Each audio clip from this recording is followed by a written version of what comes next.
muzita ramambo wedu Jesu Kristu ndichiti amen. Tinotenda Mwari zvakanyanya panguva ino yamangwanani nemukana watapiwa tichisvika pedyo nekupendera ARM yedu yegore ra2021 ratakatadza kana kuti yatatadza kusangana physically nekuda kwechikonzero chatinoziva tose. Ndoda kuti kune avo vakarasikirwa nehama dzavo nekuda kwedambudziko reCovid-19, Mwari vakunyaradzei. Kune avo vari kurwara, tinoshira kuti Mwari vakusimbisei. Kune vari kuchema, regai ndikupei manzwi esimbiso. Ndisati ndazopinda mumharidzo yangu yezuva ranhasi, ndichiti kune hama dzedu dzataipinda nadzo mukati mechara chedu kana kuti mukati memamwe makereke avo vakafa vari muna Kristu. Bhaibheri, soko raMwari, rinotikurudzira kuti ngaticheme tiine tariro, tichiziva kuti tichasangana nadzo hama dzedu. Regai ndingoverenga mazwi mashomanana kuna 1 Thessalonians chapter 4 verse 13 following. Inoti, but we do not want you to be uninformed, brethren, about those who are asleep, that you may not grieve as do the rest who have no hope. For if we believe that Jesus died and rose again, even so God will bring with him those who have fallen asleep in Jesus. So mavhesi aya anotisimbisa kuti tive nehope, tichichema hama dzedu dzakafa dzakatisiya dziri muna Kristu. Tizive kuti hongu tingachema kuti panyika pano hatichaonani navo, asi ngative netariro yekuziva kuti vakarara vari munashe, tichasangana navo pakuguma kwenyika.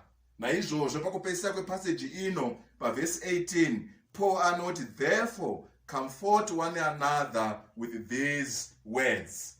So ndiyo tariro yedu yekuti upenyu hwedu hwepanyika huchipera, upenyu hwehama dzedu hwepanyika huchipera neCovid kana nechipi chirwere zvacho, kana vanga vari muna Kristu, tichasangana navo, tichaonana navo, vachaunzwa pamwe chete naKristu pakuguma kwenyika. Mwari wekumusoro kudenga ngavatinyaradze hama dzangu. Kune vari kurwara tinovashuvira, tinovanamatira kuti Mwari avasimbise. Tichida kutendai zvakare kereke nekunamata kwatanga tiri kuita nekwatiri kuendera mberi tichiita nokuda kwaBishop Dube vakanga vasingaiti zvakanaka pamwe chete nemhuri yavo.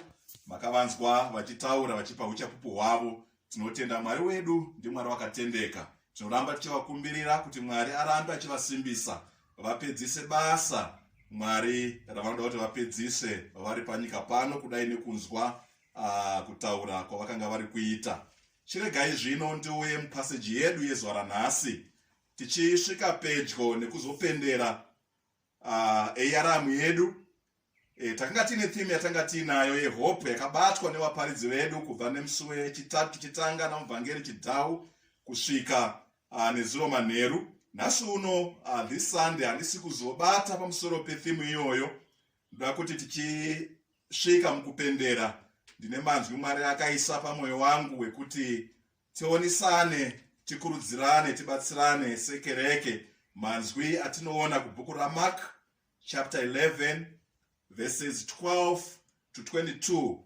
Mark chapter 11 verses 12 to 22.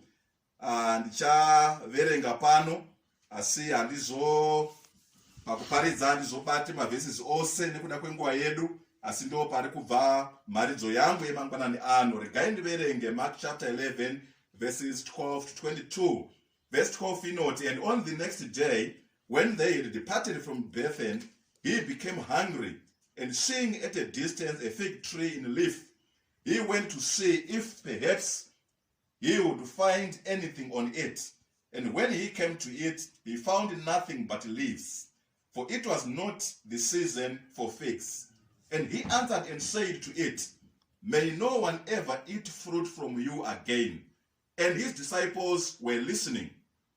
And they came to Jerusalem, and he entered the temple and began to cast out those who were buying and selling in the temple, and overturned the tables on the money changers and the seats of those who were selling doves. and he would not permit anyone to carry goods through the temple.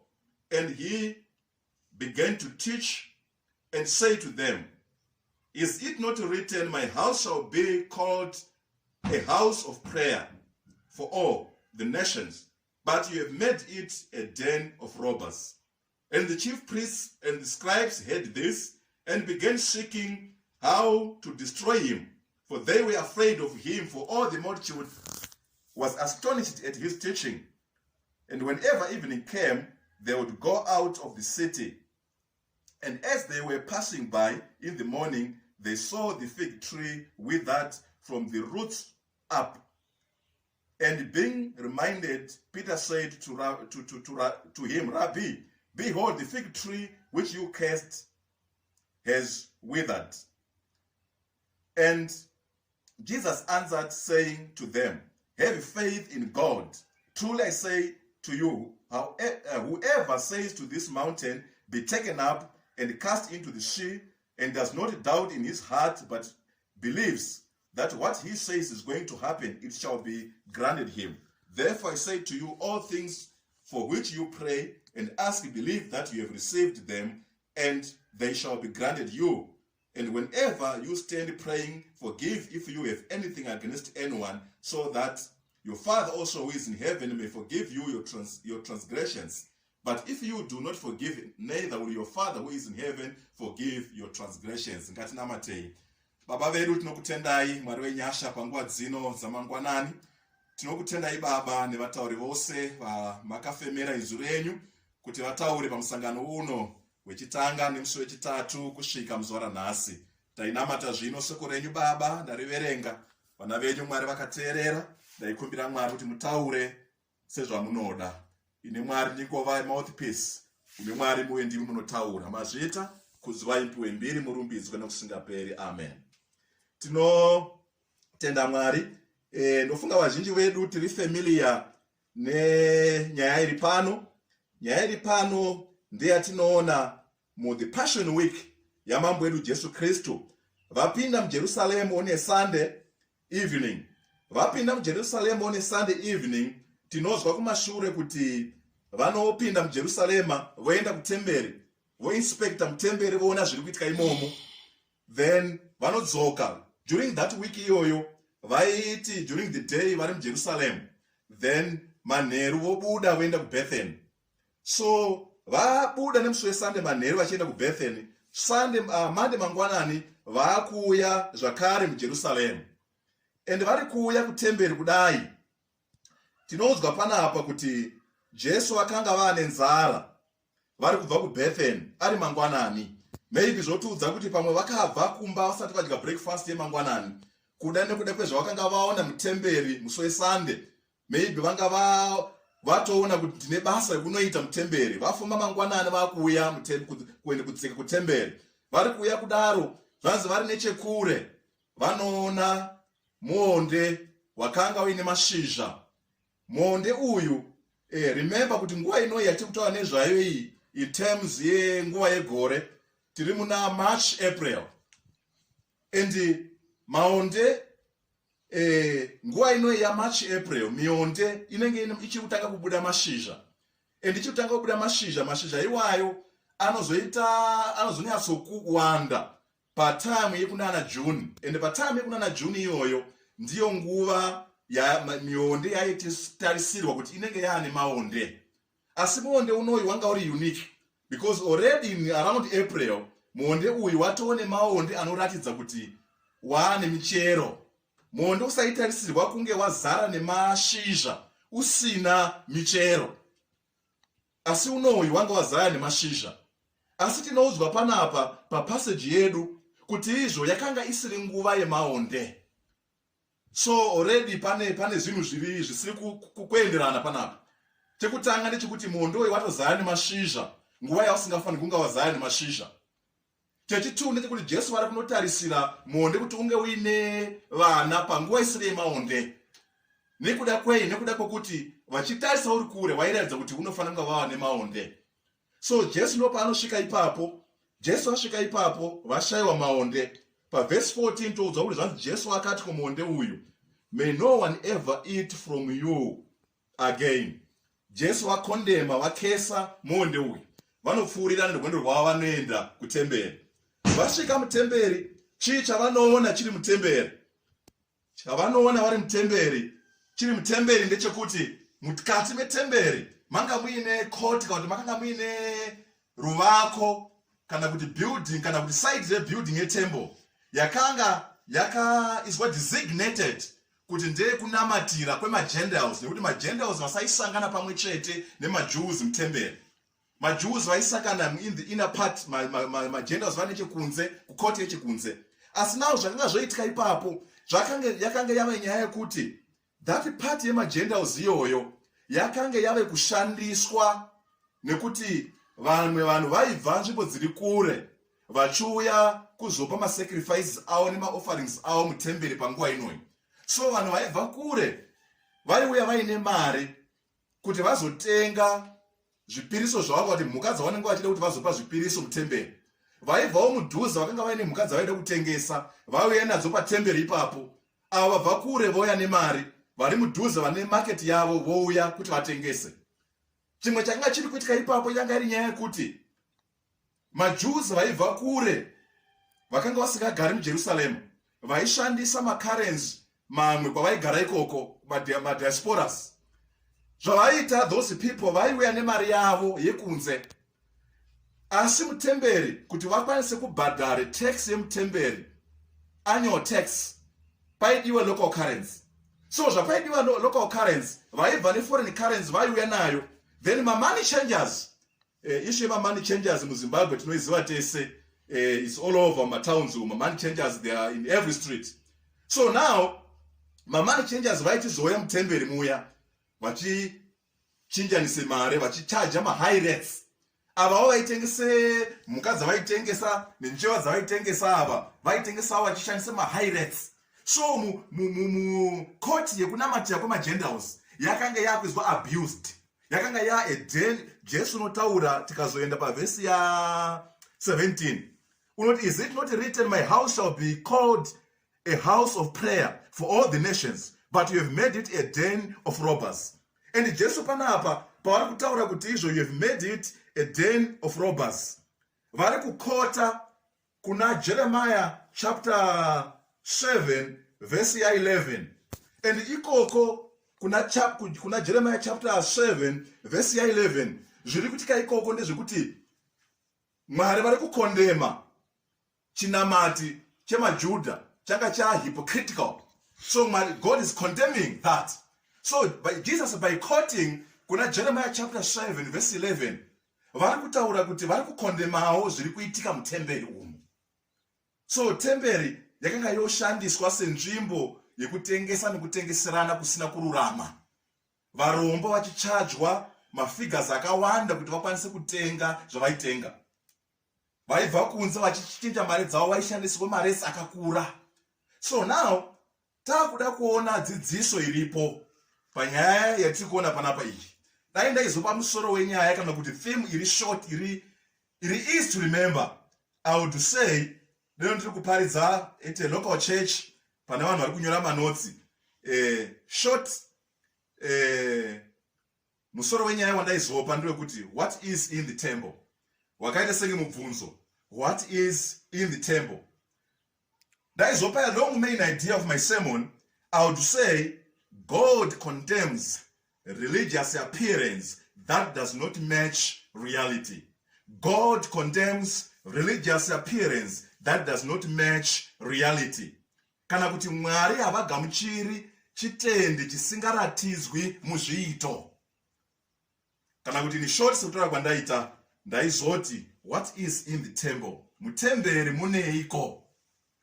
Now ngatichinaso kuanalyze kukuta analysis yepassage yedu tione kuti chiri kuitika panapa. Chandoti muzwisise ndechekuti izvo kutukwa kwemuonde, Jesu ari kutuka, ari kuita condemn muonde uyu, haisi nyaya yemuonde. Jesu ari kushandisa muonde as an object lesson kuti vadzidzise. In other words, condemnation iri kunzwa iyi nejudgment iri kunzwa pamuonde, ilesson iri kupiwa kune Israel. In other words, Mwari kana kuti Jesu uri kutuka, uri kukondema the nation of Israel. Uri kuikondeme pakudiko. Uri kuikondeme pakuti just like zvetikone pamuonde, kuti muonde uyu from a distance wechiutarisa uri kure, une zvese zvinoratidza kuti unofanira uine michero. Une maonde, une mashizha. And ndapotaura ndichiti riri muonde usaigona kunge uine mashizha azara muti wese pasina michero. So now ndo zviri kuitika mukati meIsrael. Israel yanga yakasarudzwa naMwari kuti ive ndiyo nation ichaunza light to the Gentiles. Israel ndiyo yanga yakapihwa zvese naMwari. Vanga vaine murayiro, vanga vaine mapromises, vanga vaine forefathers avo, vanga vaine the temple, vanga vaine mapromises, vanga vaine maprophets. So those religious establishments dzakadziripo were meant kuti vana vaMwari kana kuti maIsraelites ashandise those religious establishments kuti vararame a godly life yaizoattractawo even maGentiles to come to God. Ndo zvanga zviri kutariswa naMwari. So for anyone who waizotarisa the nation of Israel achitarisa from afar, from a distance, waiti ava ndo vana vaMwari, ndo rudzi rwaMwari, ndo vasarudzwa vaMwari, ndo vane history naMwari. But munhu waizosvika pedyo navo waizoone kuti although vaine zvese zvavainazvo zvinokodzera kuti vave vana vaMwari, havana kushandisa mukana iwoyo nezve zvakapiwa naMwari to be what God expected them to be. That's why Jesu ari kutuka muonde, uri kutuka Israel. And the spiritual rottenness yeIsrael iri kuba represented by what we see in the temple. Uri kuitika mutemple uhu, tsvina dziri kuitika mutemple idzi ndo dziri kuratidza how Israel had stooped low.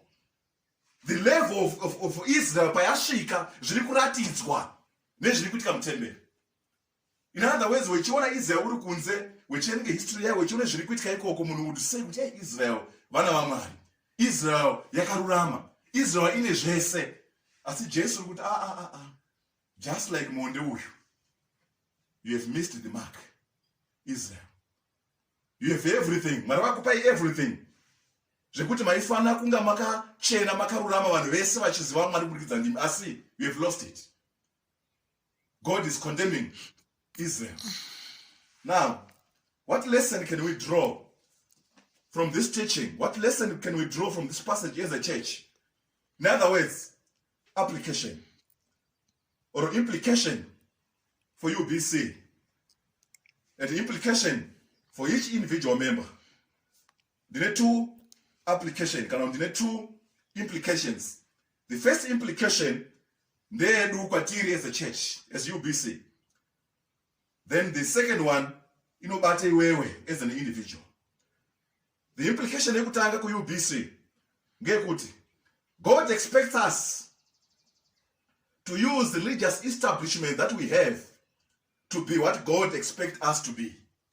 Just like Israel, yanga yakasarudzwa ndiMwari, just like Israel, yanga yakadiwa ndiMwari ikapuwa zvese zvavaifana kushandisa kuti vave light to the world, salt to the world.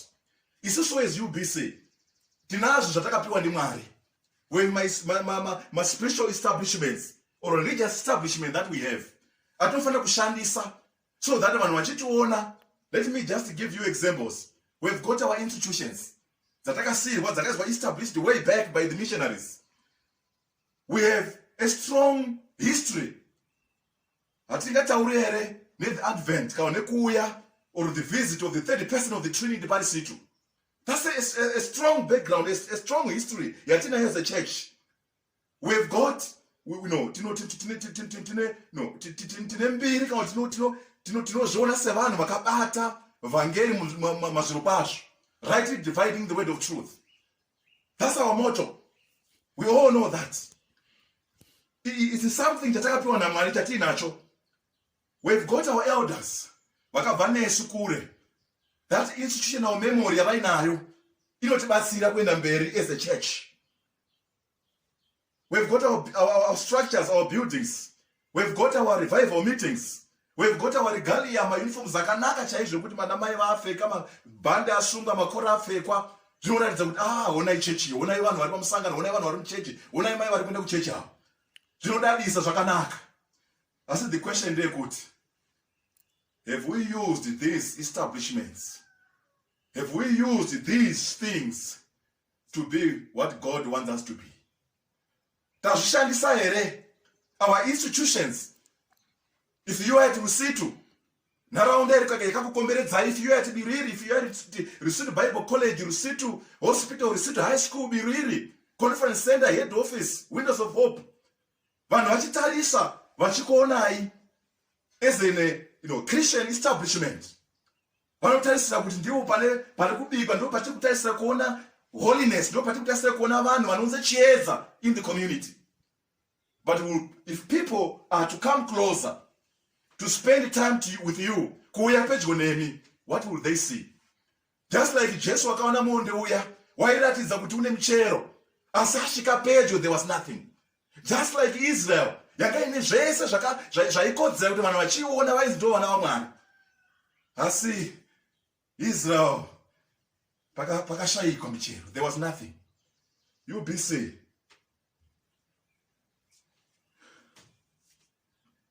if Christ was to come in person and give an evaluation, nehistory yedu nezvetinazvo zvandataura zviya, vachiuya Jesu, what would he say? Havazotifananidza here nemonde uyu une zvese zvakakodzera kuti tive light to the world, kuti tiratidze upenyu hunopa chiedza kunyika. Asi vanozviona here matiri? Kana Jesu achiuya pakati pedu, kana Jesu achititarisa as a church, vachitarisa through my institutions, my Christian institutions, matiri kurarama matiri, what will he see? Tiri kurarama here life inoparidza vhangeri. Dai Mwari kumusoro kudenga vatibatsira hama dzangu. Tikaenda kuna Amos chapter 5 verse 21 to 24. Tinozwa Mwari vachitaura kuvana vaIsrael, vachikontema ma meetings eIsrael, vachikontema izwai panapa. Amos chapter 5 verse 21. I reject your festivals, nor do I delight in your solemn assemblies. Even though you offer up to me burnt offerings and your grain offerings, I will not accept them, and I will not even look at the peace offerings of your fatlings. Take away from me the noise of your songs. I will not even listen to the sound of your harps. But let justice roll down like waters, and righteousness like an ever-flowing stream. Murikuzwa panapa kuOld Testament Mwari vari kukondema kusangana kwevana vaIsrael. Vanga vachiganza kuti isu tinosangana tine mafestivals etinoita, tine ma-establishments aya neaya neaya neaya, asi Mwari uri kuti hazvirevi chinhu kwendiri. Those religious establishments anga angopo asisina meaning. So as a church, when we meet for our ARM, when we meet for our Ruyano conferences or Ruyano local meetings, Vakwei meetings, church services, Mwari vari kuti kudini kusangana kwedu? Zvichine meaning here pamberi paMwari? Are we going to be condemned as Israel was, as symbolized nezvetinoona by the fig tree? And lastly, implication to each individual member. Are you really what people see you to be? Uri here vanhu zvavanokuona kunge ndizvo zvauri? Mufig tree uyu, from a distance, wairatidza kuti une michero. Israel, from a distance, yairatidza kuti ine michero. Mubvunzo kwauri, mubvunzo kwandiri, samufundisi, reverend, unoremekedzwa. Mai mufundisi, elder, Ruyano, youth, unoremekedzwa. Vanhu vachindoona vachinipa ruremekedzo, samufundisi ndakapfeke kora, ndakapfeke uniform, ndakafitwa as if pandaigadzirwa ndaigadzirwa ndichiumbwa ndichifita uniform iyoyo. Ndaipfeka zvakacheka zvakati jecheche. Vanhu vachindoona ndichienda kuchechi vanhu vachindiona ndiri muchechi, vachindipe zvigaro muchechi, nekuona kwavari kundiita nedziso ravari kundiona ndiro. Ndizvo here zvandiri? Ndizvo here zvandiri? Jesu unobvunze moyo, Jesu unoone zviri mumwoyo, ndizvo here zvaari kuona. Muonde uyu vanhu vaiona vari kure, vaiti pane maonde, asi vaizosvika pedyo ndo vaizoti ngezvekubanze hapana, it's just appearance, mukati hamuna chiro. Handizvo here zvamakaita semutende, handizvo here zvandakaita semutende. Vanhu vachindipe rukudzo, vanhu vachindipe ruremekedzo, vanhu vachinditi ndo vacho zvava. Hapana, hatingatauri ngeUBC pasina hava, hatingatauri ngelocal church yepakati tisingatauri zita rehava. Asi ndandega, what life am I living? Michero irimo here? What is in the temple? Mutemberi munei? What is in the temple?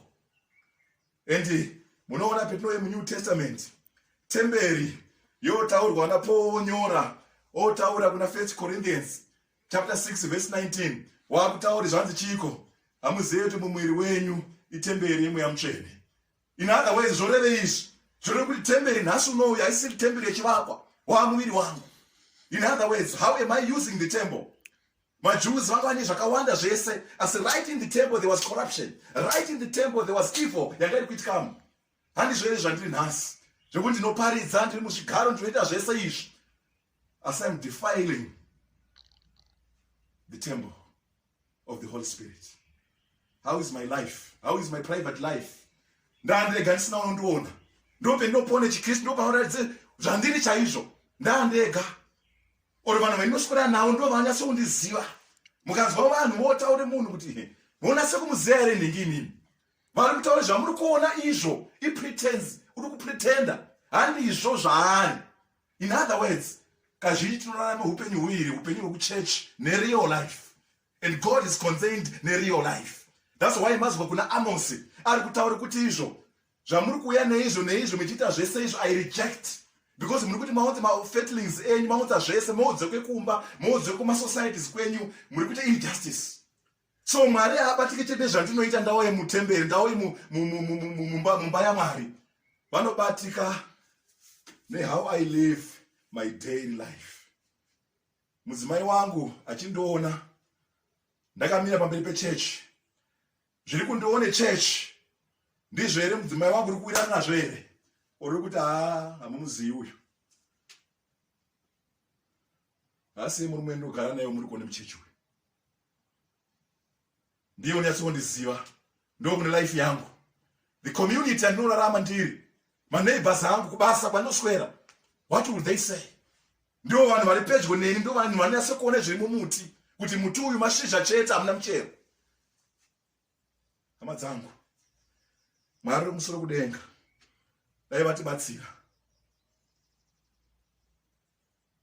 Ndiwe unozviziva zviri mumwoyo mako. Kana Jesu akauya achitsvaga muchero, inowanika here?